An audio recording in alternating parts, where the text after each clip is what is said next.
Broadcasting Company.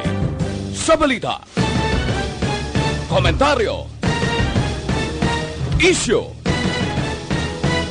serbisyo publiko. Aksyon Radio! Sa Bacolod, Aksyon Radio! Aksyon Radio!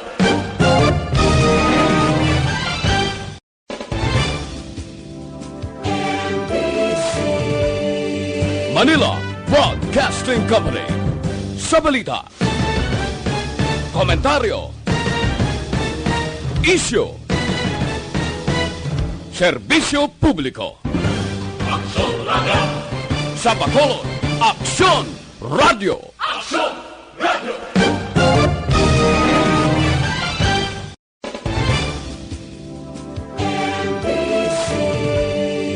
Manila Broadcasting Company. Sa balita, komentaryo, isyu, serbisyo publiko. Aksyon Radio! Sa Bacolod, Aksyon Radio! Aksyon Radio! Aksyon Radio Philippine Standard Time, las 6:35. This time check is brought to you by ACS Manufacturing Corporation, ISO certified, world-class quality. This time check is brought to you by Naproxen Sodium is the generic name of Skilan. Ayos na ang rayuma ko, Skilan. Dunkin' Donuts, pasalubong ng bayan. Action Reports, second portion. Di kalidad, kag madalong ng mga analisis sa pinakainit na balita sa bilog na probensya kag nasyon. Action Reports, second portion. Patas kag balansek na komentaryo sa mga issues kag mga balita nga nag-aapekto sa mga pumuluyo sa adlaw-adlaw nga tanan. Action Reports, second portion. Upot sa veterano kag respetado nga komentarista. Action Fred Salanga. Karon nga adlaw Lunes, pitsa 24 na. Bulan sa Agosto tuig 2020. Anano ang mga balita kag mga isyo para karon nga adlaw? Isa ka masubo nga hitabo ang nagluntad kahapon. Isa ka frontliner sang syudad sa Bacolod ang ginbawian sang kabuhi. Ini siya Chief of Staff ni Councilor Israel Salanga. Madamo ang nakakilala sa iya. Kilala sa ngalan nga si Jazz. Kung makita ninyo sa Bacolod Airport, amo ang nagahulat, nagabulig, nagaubay sa mga OFW, kaupod ni Councilor Israel Salanga. Sa edad nga 33 anyos, nagtaliwan kahapon si Jisrael Bangkaya. Pero sa likod siya na may masubo nga kasaysayan. Si Jazz frontliner. Tanan nga mga OFW nga nagpalauli, sila ang nagabaton, sila ang nagaabi-abi. Nga masubo. Kahapon, nagbatyag si Jazz nga daw hindi siya makaginawa. Nagtawag kay Councilor Israel Salanga, giningagaw, libot sa mga hospital. Mapati kamo kag sa hindi, wala sa hospital nga nagbaton sa iya. Kasubo nga, frontliner ka, gintaya mong kabuhi mo, gabaton ka sa mga OFW. Sa tion nga siya na, ang nagakinanglan sang bulig, wala sang hospital nga nagbaton sa iya. Sakit-sakit ba tiyagon? Nga kung tali, bisan first aid na malang, bisan gidbaton lang kagin manhapo, tigun gitagaan jutay nga pagtamod sa mga hospital. Posible ang pobre nga bata, 33 anyos, basi pa man lang. Amo na bala? Sa ulihi, hapon na. Ginbaton sang sanitaryum, pero wala na. Gina-revive na lang. Nadulaan sang kabuhi ang pobre nga bata. Nga sakit ba tiyagon? Nagserbisyo sa dalom sa opisina ni Councilor Israel Salanga. Nagbaton sa mga OFW, gintaya ang kabuhi.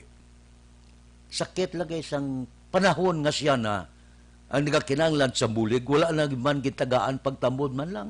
Bisan ko tani ginbaton man lang, kagin tagaan sa first aid, wala ginbaton sa mga hospital. Sakit batyagon. Amo na kung kaysati, ang mga nurse gayban nagre-resign sa trabaho nila, mga frontliner, amo ni nagakatabo. Oh. Sa tion nga ikaw na nagakinahanglan, bisan naman lang pagbaton, bisan kung wala ka ginman sang sudlan nga mga kwarto sa ospital, bisan na ginman sulod ikaw sa emergency kagintagaan, sang due time malang nga first aid para basi maumpawan pa lang, hapo ang ginabatyag sa bata. Ang report na ito, may si Jas may ginabatyag nga asma.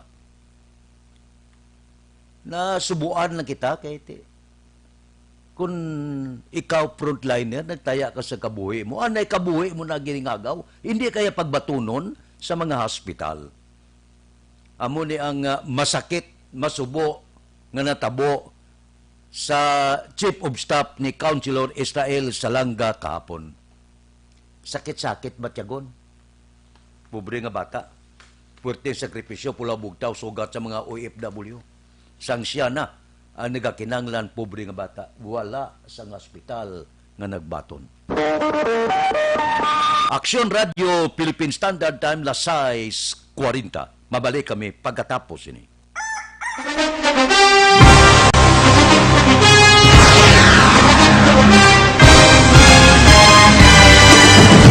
Mga balita nga una nabatian, mga impormasyon nga nakaapekto sa pagpangabuhi sa tanan, drama nga naghatag kabuhi sa istorya sa paglaom, paghigugma kag pagpasimpalan, serbisyo nga makatalandog balatyagon kag nagbunga sang pagsanyog, istasyon sang tanan sa sulod na sang 51 ka tuig, istasyon nga hindi kamo pagkalipatan. 7 ka mga kongresista, 1 ka gobernador ang araw sa nagkulist sang pedaya ti pamangkot to nagligad para pamaninga linaw wagay sa ngalan wala to naman nga maglapit na lang ang eleksyon pagwa lang kung kays nga katapos ang media nga mag-report lang sa senaryo kabisan mahatagan kamo tsansa nga makapalayag sang inyo hibubunot batok sa pulis jaya kontra Wala niya tsansa mo, nagpasarhag na ang kamara, wala ang ila counterpart sa Senado, nagpabungol-bungol. Kamuda daw ga pinagusto lang sa kamara, insulto sa Senado. Una sa balita, una sa aksyon, Sabado, Aksyon Radio.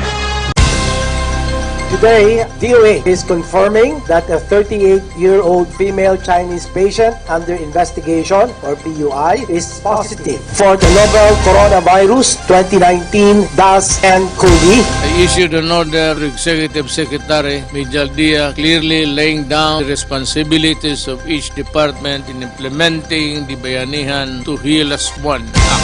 Makabig nga pinakadako nga hangkat nga natubang sang pungsod Pilipinas ang COVID-19 pandemic.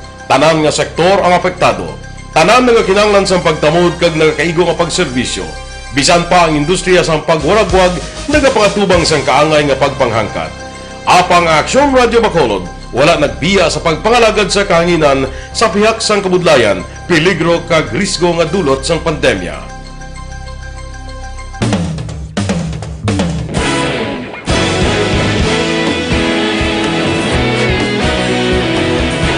Sa sunod na sang 51 ka tuig, nasaksihan ang dedikasyon sa Aksyon Radio Bacolod sa pagdulong sa mga balita kag impormasyon para sa interes sang mga pumuluyo. Pila na ka henerasyon ang nag-agi, komitido sa gihapon ang Aksyon Radio Bacolod nga mag-alagad sa kahanginan nga tampad, wala sang ginadampigan kag ginahalungan ang kamatuuran. Sa tunga sang mainit nga away sa politika, ang istasyon nagapabilin na nga patas sa pagtalakay sa mga isyu kag problema. Bilang tagbantay sa kamatuuran, ginatagan sa importansya ang tawhanon nga kinamatarong kag nagakaigo nga proseso agud mawaragwag sang husto ang balita kag malikawan ang paglaptas ang sala nga impormasyon. Sa pagluntad sang kalamidad, gindulong sa inyo ang sitwasyon sa palibot kag padayon nga nagahatag sang pahanundom agud maluwas ang kaugalingon, ang pamilya, kalakip na ang tanan nga kaaksyon. Sa tion sang kasubo, nanari-sari nga mga matahom nga drama ang nagalingaw sa inyo. Ang inyo reklamo amon ginpamatian kag ginhatagan sang aksyon. Padayon ang reforma sa serbisyo ang ginahimo sa Aksyon Radio Bacolod agud madulong ang balita sa diin ka man nga bahin sang kalibutan. Ang Aksyon Radio Bacolod nagapanguna sa kadamuon sang online engagement sa isla sang Negros. Ang Facebook followers ng istasyon ang nagdangat na sa masobra tunga sa milyon. Bacolod kag Negros anon inyong pamatian. Istasyon nga nagapalaplag sang kamaturan. Humalin sa tutubtub suwong, nagapanguna sa gihapon sa balita, serbisyo publiko kag kalingawan ang Aksyon Radio. Napili bilang finalist sa UP Broadsox Choice for Gandingan ng Katarungan sang Gandingan Awards 2020 ang Aksyon Radio Bacolod. Naghakot man sang pagpasidungog ang makatapo kag programa sa Aksyon Radio Bacolod sa Tingog kag Handurawan Awards 2020. Ang tanon nga kadalagan nga naangkon sa Aksyon Radio Bacolod sa masobra 5 kadekada ang nagapatimaan lamang sang padayon nga pagsalig sa mga pumuluyo sa radyo nga nanging kabahin na sa ila matag adlaw nga pagpangabuhi.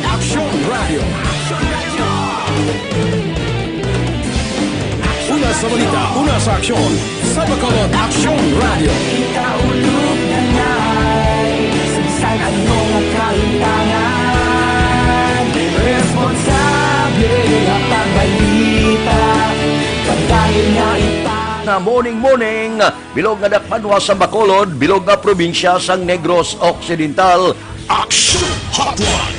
Mayad-ayad nga aga sa liwat sa aton sini nga magka-aksyon nga nagamonitor na karon nga aga sa aton. Maayong udto Pilipinas, Aksyon Balita Banat Bulig. Mayong hapon naman sa itong mga palanggagamang itang palamati. Ayun nyo naman kubos nga lagad sa Tito Wilma, upod ninyo karong nga hapon sa pagpangalagad sa palatuntunan. This is my life. Amon, first time ni natabo diri sa aton sa Pilipinas kag sa kalibutan nga nag-amo ning senaryo ta.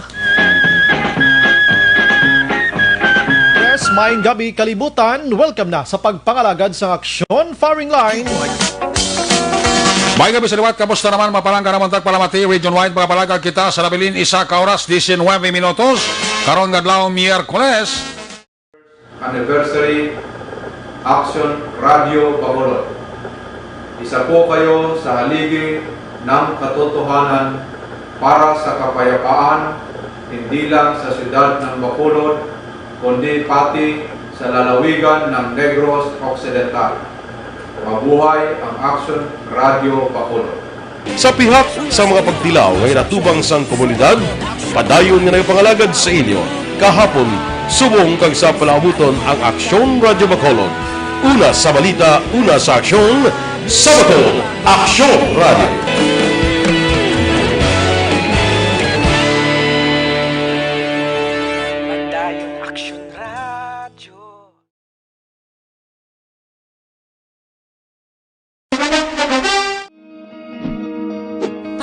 Aksyon Radio Philippine Standard Time, las 6:47, siging inabot sang mga OFW sa airport, sa pantalan, kag iban pa.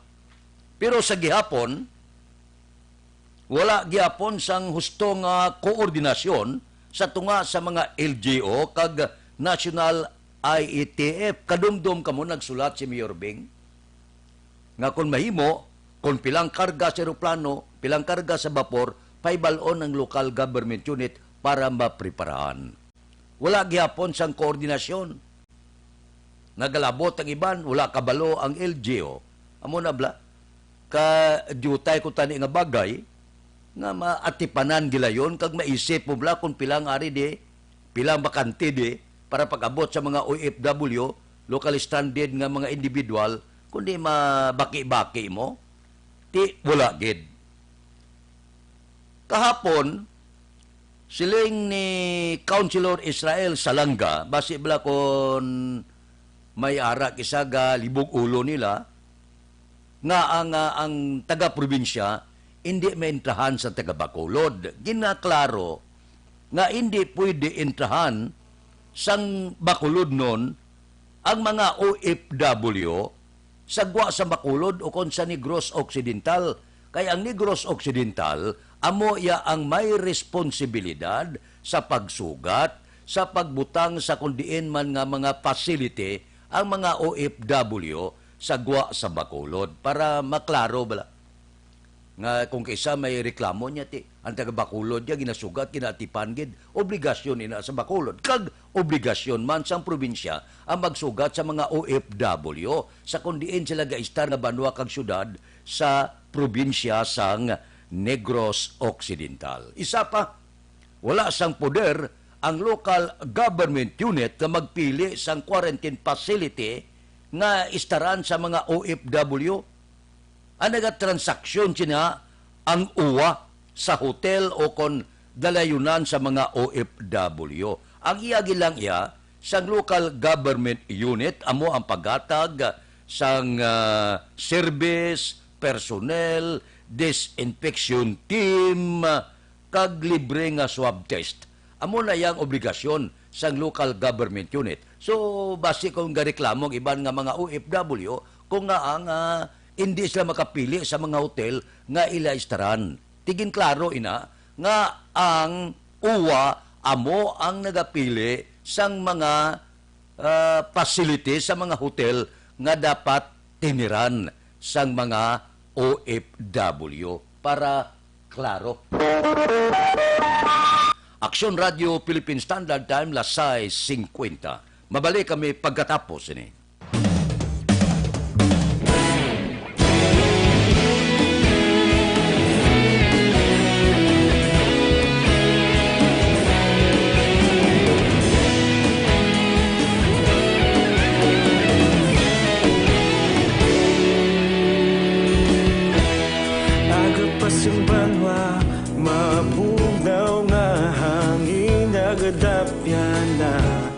Ikaw na ginapamati ang namon ginasandigan.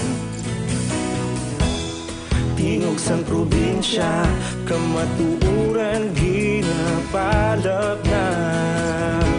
Minsay nga may dala paglaom kag kasanat. Tinuig na nagligan, ikaw gihapon ang ako nga istasyon sa pagbudlak sang adlaw sa pagtuhaw sang biton. Mga balita nga dala inspirasyon, Aksyon Radio Bacolod man sa gihapon. Padayon Aksyon Radio Bacolod, saludo sa imo. Padayon Aksyon Radio, salamat kisa pagserbisyo. Patas kag balanse, matuod nga mensahe, wala sang hinagang piligan. Padayon Aksyon Radio.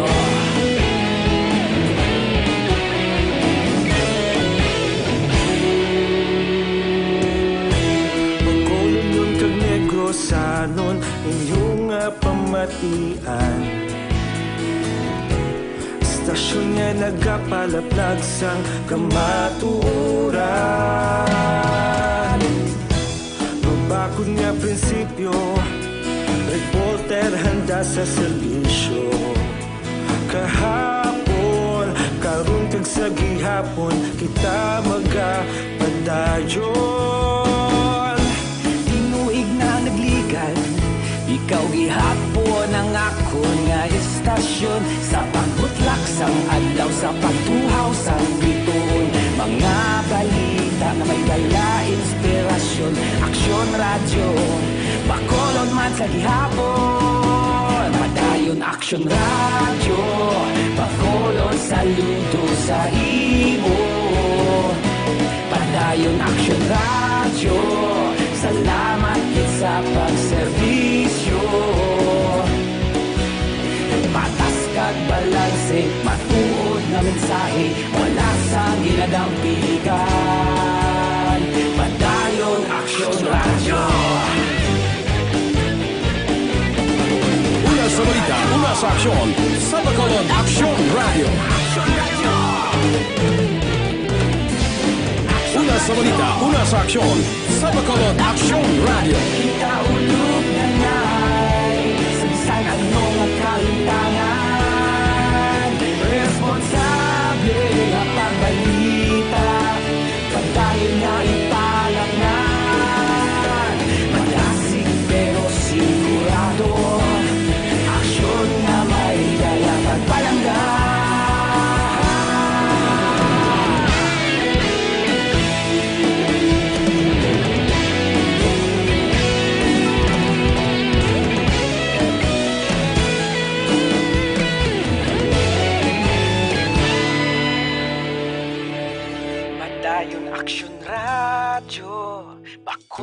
Bacolod, saludo sa imo.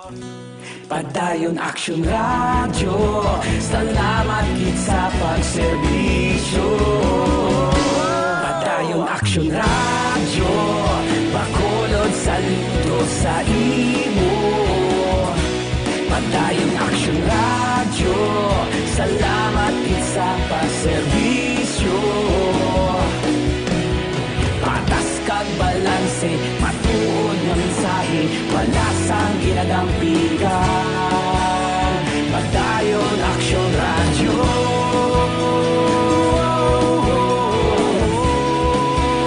Padayon Action Radio.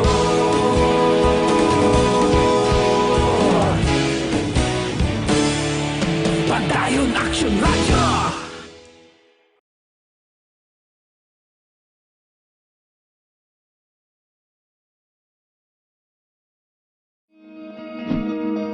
Para labanan ang banta ng COVID-19 sa ating bansa, mahalaga ang kooperasyon ng bawat isa. Ang pananatili sa loob ng bahay ay isa sa pinakasimple pero pinaka-epektibong paraan para hindi kumalat ang virus. Kunwari, ikaw ang tuldok na ito. Malusog ka at malakas. Lumabas ka ng bahay. Ang hindi mo alam, may nakasalamuha ka ng may COVID-19.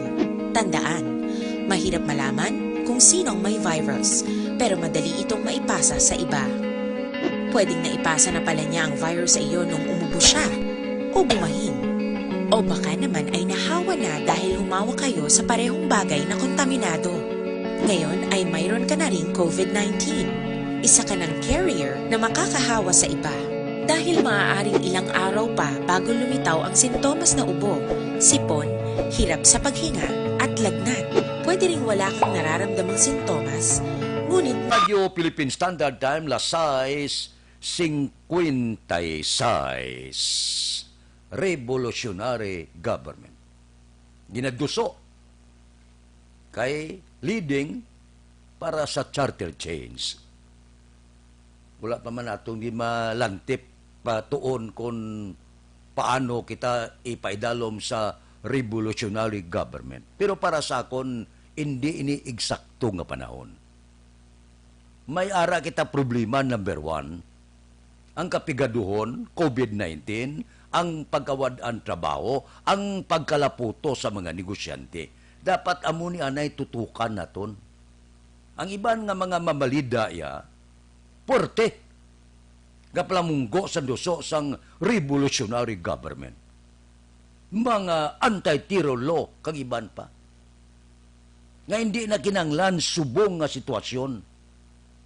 Batakon tanay ekonomiya ta, taplaon tanay ang kagaw nga busubong ang makahalalit, makamamatay nga klase sang virus.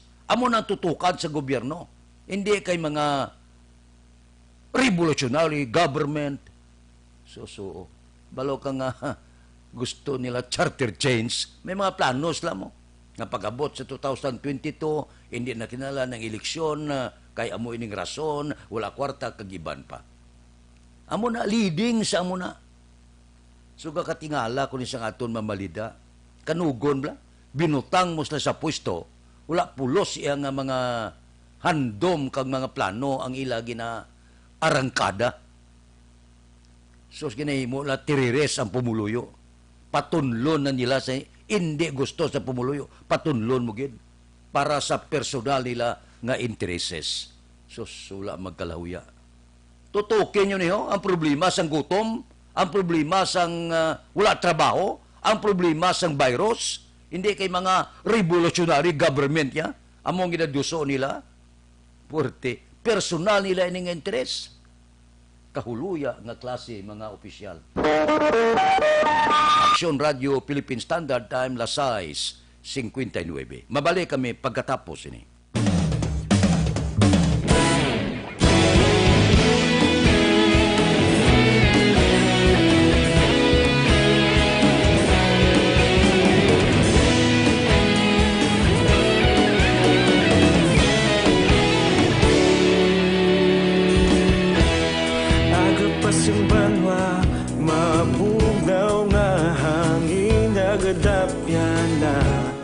Ikaw nang ginapamati Siya namon ginasanligan, tingog sang probinsya, kamatuuran ginapalap na. Minsay nga may dala, paglaom kag kasanat. Tinuig na nagligan, ikaw gihapon ang ako nga istasyon. Sa pagbudlak sang adlaw, sa pagtuhaw sang biton, mga balita nga may dala inspirasyon. Aksyon radyo, Bacolod man sa gihapon. Padayon Aksyon radyo, Bacolod saludo sa imo. Padayon Aksyon radyo, salamat kisa pagserbisyo. Patas kag balanse, matuod nga mensahe, wala sang ginadampingan. Padayon Aksyon radyo.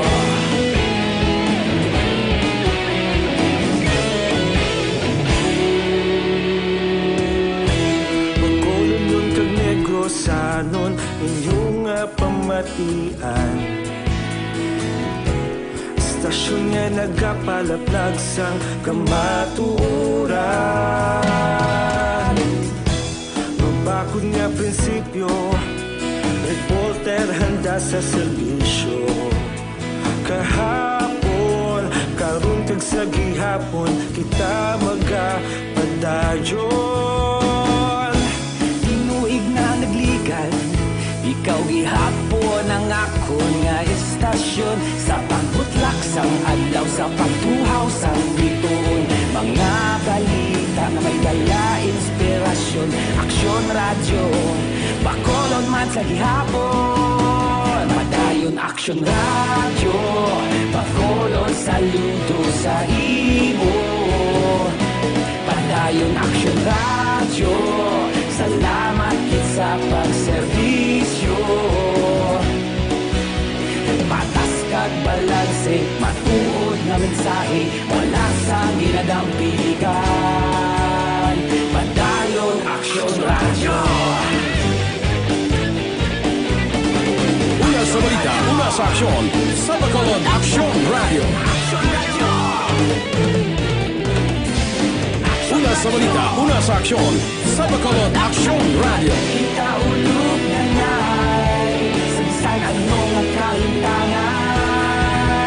Responsable ang pagbalita, pagdayon na ipalak na. Malasig pero sigurado, aksyon na may dala pagpalanggan.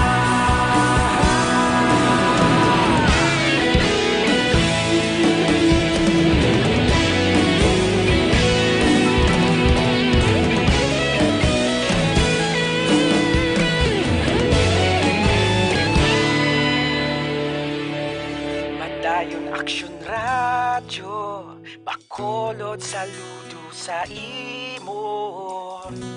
Padayon Aksyon radyo, salamat kit sa pagserbisyo. Padayon Aksyon radyo, Bacolod saludo sa imo. Padayon Aksyon radyo, salamat kit sa pagserbisyo. Patas kag balanse, matuod nga mensahe, wala sang Radio Philippine Standard Time, La City 3, standby na. Sa aton Aksyon Balita Morning Edition, liwat magadulong sa aton sa mga balita lokal, national, international, sports, kag artista. Upod kita, ay Aksyon Boy Duran, kag Aksyon Dorel Cabato, Aksyon Fred Salanga, una sa balita, una sa aksyon, sa Bacolod, Aksyon Radio.